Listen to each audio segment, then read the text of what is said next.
शिंदेच्या शिवसेनेचे पदाधिकारी अशोक धोडी अपहरण प्रकरणी एक मोठी बातमी आली आहे।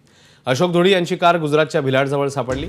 सरीग्राम मालाफलिया येथे एका बंद दगडाच्या खाणीत ही कार सापडली। पालघर पोलीस घटनास्थळी दाखल झालेत आणि गाडी पाण्यातून बाहेर काढण्याचं काम सध्या सुरू आहे। पालघरचे शिवसेनेचे डहाणूचे पदाधिकारी अशोक धोडी यांच्या अपहरणाचा आज 12वा दिवस आहे आणि जी तपासाची चक्र आहेत ते आता वेगाने फिरत आहेत।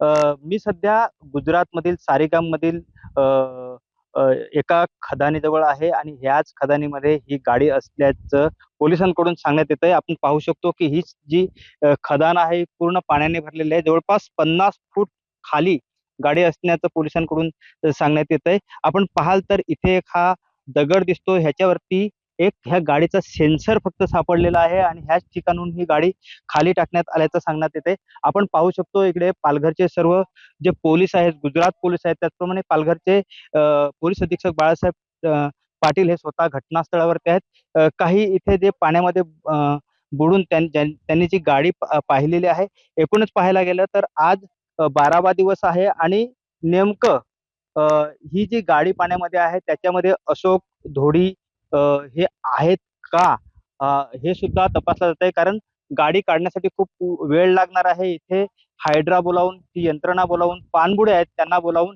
हे सगळं तपासलं जाणार आहे। मात्र जेव्हा ही गाडी काढली जाईल त्यामध्ये अशोक धोडींचं काही मृतदेह वगैरे सापडतो का हे सुद्धा तपासलं जाणार आहे। त्यानंतरच ह्याचा जो पूर्ण उलगडा आहे तो होण्याची शक्यता आहे। संतोष पाटील, एबीपी माझा, पालघर।